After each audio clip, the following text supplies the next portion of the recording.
ꯑꯩꯁꯦ ꯌꯥꯝ ꯇꯟꯅ ꯅꯨꯡꯁꯥ ꯁꯥꯕꯁꯤꯒꯀꯣ ꯂꯂꯥ ꯆꯠꯀꯦ ꯍꯥꯏꯅ ꯊꯣꯛꯂꯛꯏꯅꯤ ꯀꯣꯛꯀ ꯅꯨꯡꯉꯥꯏꯇꯦꯕ ꯅꯨꯡꯁꯥ ꯈꯨꯁꯥꯁꯦ ꯑꯗꯣ ꯑꯩ ꯍꯧꯖꯤꯛ ꯁꯣꯝ ꯈꯔ ꯃꯅꯨꯡꯗ ꯆꯪꯒꯅꯦꯕ ꯑꯗꯨꯒ ꯄꯤꯁꯨꯝ ꯐꯣꯏꯕ ꯂꯥꯛꯎ ꯍꯥꯏꯌꯦ ꯃꯁꯝꯁꯨ ꯈꯔ ꯀꯛꯑꯣ ꯂꯥꯛꯎ ꯍꯥꯏꯌꯦ ꯑꯗꯣ ꯄꯤꯁꯨꯝ ꯐꯣꯏ ꯂꯣꯏꯔꯒ ꯂꯂꯥꯗ ꯑꯗꯨꯝ ꯆꯠꯈ꯭ꯔꯅꯤ ꯏꯁ ꯅꯨꯡꯁꯥꯁꯤꯗꯤ ꯃꯌꯥꯝ ꯃꯌꯦꯛ ꯁꯦꯡꯅ ꯂꯪꯇ꯭ꯔꯤꯛ ꯂꯪꯉꯤꯀꯣ ꯀꯣꯛꯀ ꯉꯥꯎꯏ ꯃꯌꯥꯝꯗ ꯌꯦꯡꯍꯜꯂꯛꯀꯦ ꯆꯠꯇ ꯌꯥꯗꯕ ꯃꯊꯧ ꯑꯣꯏꯕꯒꯤ ꯅꯨꯡꯁꯥ ꯈꯨꯁꯥꯁꯦ ꯌꯦꯡꯍꯜꯂꯛꯀꯦ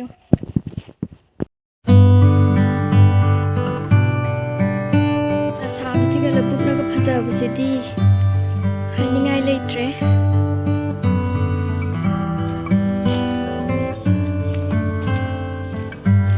ꯍꯧꯖꯤꯛ ꯂꯝꯕꯤꯁꯦ ꯀꯪꯉꯕꯅꯤꯅ ꯏꯐꯨꯟꯃꯨꯛ ꯍꯧꯔꯦꯕ ꯀꯪꯉꯁꯨ ꯄ꯭ꯔꯣꯕ꯭ꯂꯦꯝꯅꯤ ꯆꯣꯠꯂꯁꯨ ꯄ꯭ꯔꯣꯕ꯭ꯂꯦꯝ ꯏꯐꯨꯟ ꯍꯧꯔꯁꯨ ꯀꯪꯉꯕꯁꯤꯅ ꯍꯦꯟꯅ ꯐꯔꯦ ꯑꯩꯈꯣꯏ ꯕꯦꯅꯥ ꯊꯣꯔꯛꯑꯦ ꯌꯦꯡꯕꯤꯌꯨ ꯏꯕꯥꯅꯤ ꯇꯧꯔꯛꯏꯁꯦ ꯌꯥꯝ ꯑꯩ ꯑꯣꯛꯄ ꯊꯣꯛꯂꯛꯏ ꯃꯥꯔꯦ ꯌꯥꯝ ꯃꯤꯆꯥꯎ ꯃꯤꯁꯥꯡ ꯑꯃ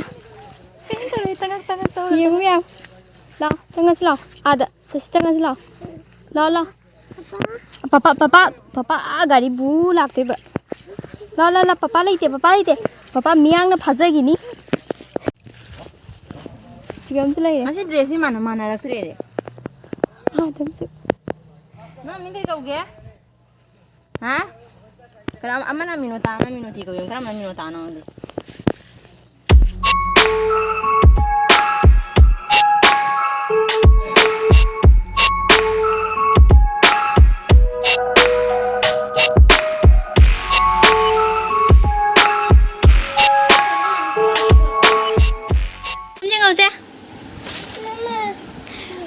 ꯃꯣꯏ ꯑꯅꯤꯁꯦ ꯃꯁꯛ ꯈꯪꯕ꯭ꯔꯥ ꯌꯦꯡꯉꯨ ꯀꯩ ꯃꯃꯤꯡ ꯍꯥꯏꯕ ꯀꯔꯝꯕꯅ ꯀꯔꯤ ꯃꯃꯤꯡꯅꯣ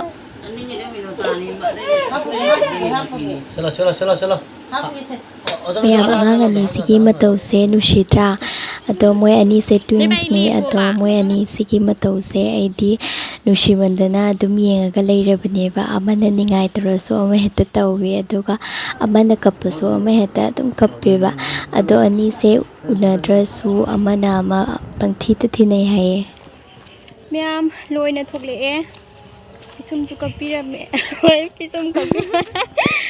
ꯄꯤꯁꯨꯝꯁꯨ ꯐꯣꯏꯔꯝꯃꯦ ꯃꯁꯝꯁꯨ ꯀꯛꯄꯤꯔꯝꯃꯦ ꯍꯧꯖꯤꯛ ꯒꯥꯔꯤ ꯇꯣꯡꯉꯒ ꯂꯂꯥ ꯆꯠꯂꯅꯤ ꯑꯦꯟꯗꯤꯁꯦ ꯊꯣꯔꯛꯄ ꯌꯥꯗꯦ ꯒꯥꯔꯤꯁꯤꯅ ꯍꯦꯛꯇ ꯉꯥꯏ ꯂꯩꯔꯝꯃꯤ ꯇꯧꯔꯤꯁꯦ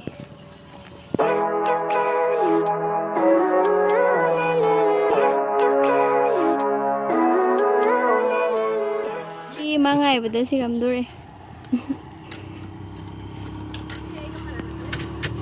ꯃꯆꯥꯅꯤꯗꯅ ꯃꯃꯥꯅ ꯍꯥꯏꯔꯣ ꯅꯤꯜ ꯄꯔꯤ ꯁꯦꯡꯉꯦ ꯋꯥ ꯆꯥꯟꯅꯗꯦ ꯅꯪꯒ ꯄꯤꯡ ꯀꯂꯔꯗꯣ ꯆꯥꯟꯅꯗꯦ ꯂꯣꯏ ꯈꯥꯔꯦ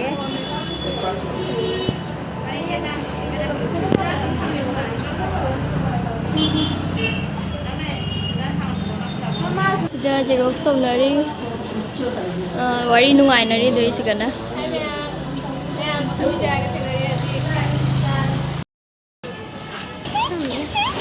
ꯕ꯭ꯂꯦꯛ ꯕꯤꯜ ꯍꯥꯏꯔꯒ ꯁꯔꯅ ꯀꯔꯤ ꯍꯥꯏ ꯈꯪꯕ ꯀꯔꯤ ꯍꯥꯏ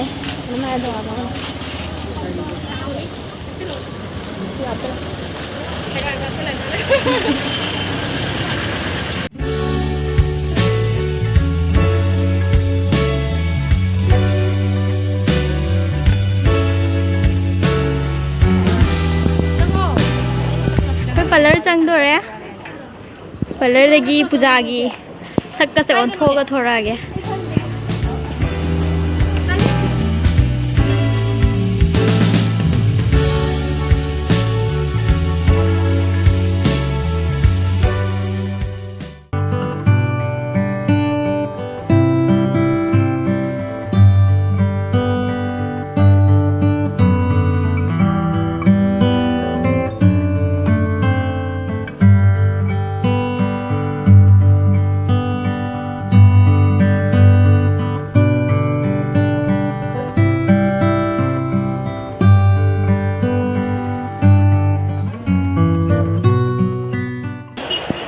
원래 타지로 시타지로 시타지로.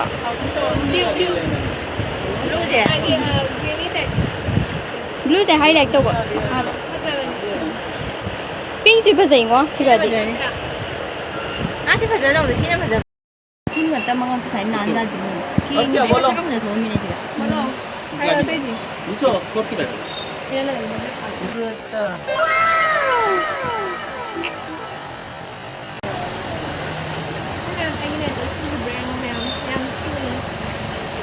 Vậy là sẵn coi thử cái chân rồi bên ngoài kia. Đây giờ xịt. ये छोटा वाला तो मिलेगा क्या? छोटा वाला नहीं नहीं ये वाला मोटी के टाइप मोती टाइप बोल रहे हैं मोटी के टाइप का मिलेगा क्या? 모모 짜니.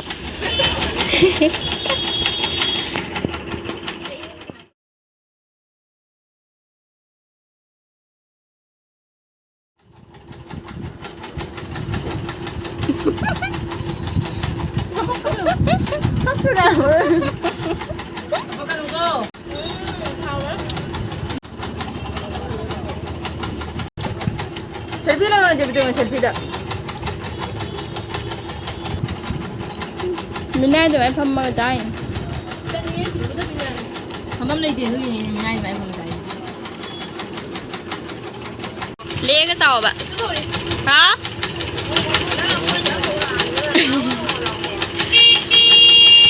지붕 라위 장타 그래도. प्लेट पर लेप था दबा.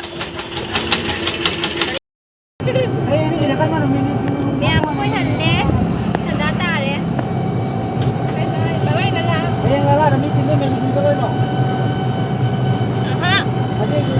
mẹ tha thôi đấy 다 뒤에 되는 게. tha đi ngon rồi biển à 니 니. tha đi nè 너 니 니. 다 뒤면 야 너 니.